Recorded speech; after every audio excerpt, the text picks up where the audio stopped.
Hey, Yuan. Hey, Tim. So today we are going to talk about the relationship map. The relationship map is a visualization of the quality of the relationships I have with my team.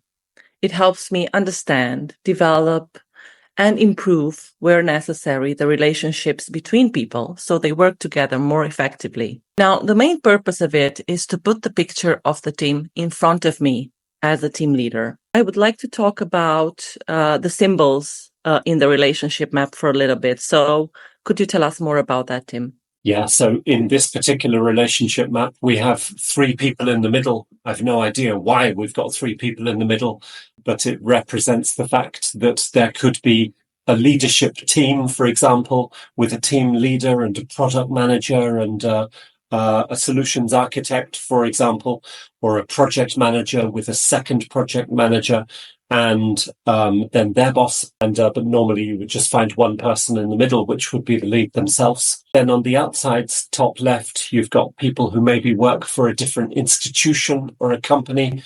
Bottom left, you've got people who maybe represent a process which you need to work with. Bottom right, you've got a division within your organization that you need to collaborate with. Top right, you've got your direct reports, for example, and the quantity of time or quality of relationships that you spend with them. And so that's a little bit about the map. There's a thick line there which represents a lot of contact and a lot of communication. Dotted lines, not enough or little communication. Thin lines, little communication. Further away, closer to you. Bigger objects, smaller objects. Simply a way of visualizing the relationships that you have around you. So if you are a team leader, you have to look at what relationships your team needs to be successful to get their job done, to uncover where the bottlenecks are, where people are not working well together, so you can address that. And also assigning strategic relationship development to each of your team members. So if you have this in front of you, you can really have a look at it and say, okay, I can see these people don't have a very good communication channel. Maybe I should help them create one. But in terms of questions, I think it's really important to ask the right questions when you look at the map. So what could these questions be? I liked what you said about the fact that people can think strategically about it. And because normally, a leader has a relationship map in their mind, they don't actually write it or draw it up on a piece of paper. There is specific value for doing so, but every leader carries their team around in their head and they think about them a lot. And so what do they think about?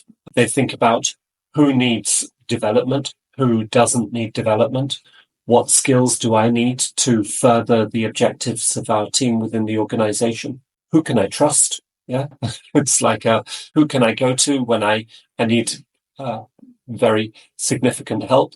Who are my key achievers? Who's good? Who's not?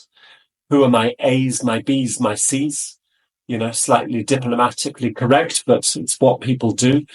What's the Pareto principle for my people?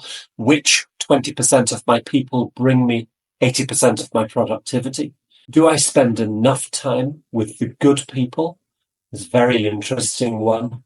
Every lead will describe a situation where they've spent huge amounts of time with precisely the wrong people, the people who, demand energy, but don't actually do much.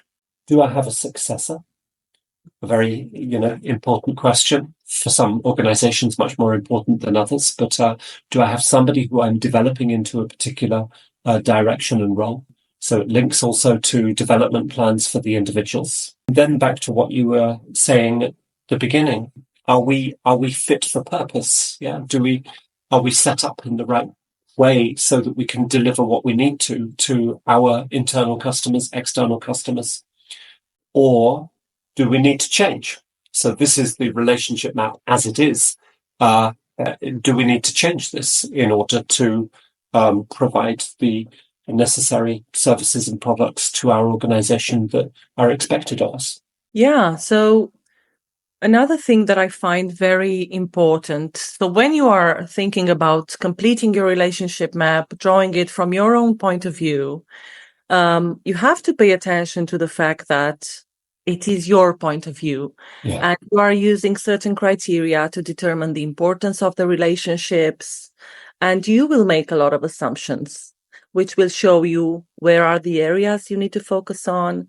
But in order to do that, sometimes you need to get the right information. So you need to challenge your assumptions. And most of the times you will need to go to people to find out more. And we just did a beautiful workshop with an executive leadership team with 15 global executive leaders, and they all came with their own relationship map and the way that they saw the same group of people. Yeah. And so, 15 different solutions, even 17 different solutions. And it was incredible to see how differently people saw the same thing. So different people's perceptions, different levels of importance, weights of importance, etc.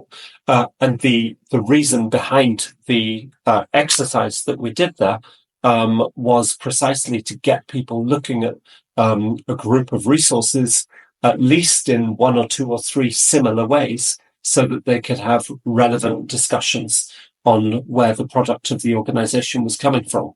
But again, that's in a workshop environment. It's rare that people will do this on their own for their own purposes. But maybe there are a couple of situations where it does become specifically relevant. One of them is definitely an increasing situation where you have one leader who is responsible for the people and another leader who is responsible for the process, the product. The harder fact elements, and they have to collaborate in order to lead other people to do the work. So that makes absolute sense to put a relationship map together where the people leader will take that to the product leader and have a discussion on where they think the focus of the group or team should be going. I think this tool is a great testament to the power of visualization, because every time you put everything on paper, you suddenly see what you don't see. And this can be very helpful to create a picture for you, everything you know and you don't know. But how often do we have to do this? If we are a team leader, how often should we do this? I mean, based on the situation is probably the best answer. And one situation could be, for example, two larger teams merge together, or you are tasked with splitting up two groups of people. So that makes sense to put together a relationship map for sure.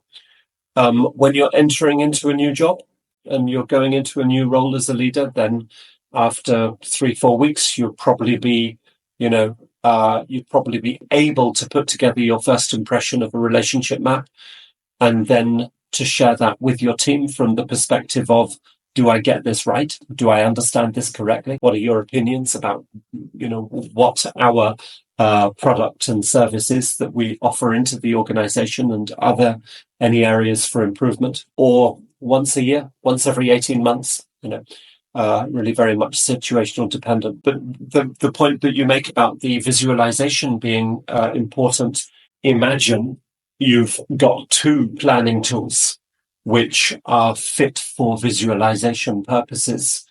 And one of them is the relationship map that focuses on the people.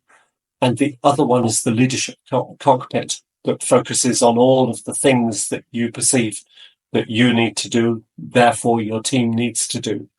I think with that combination of planning tools, you have a very, very strong method of planning for yourself, and something that you can present and argue in front of whoever you need to.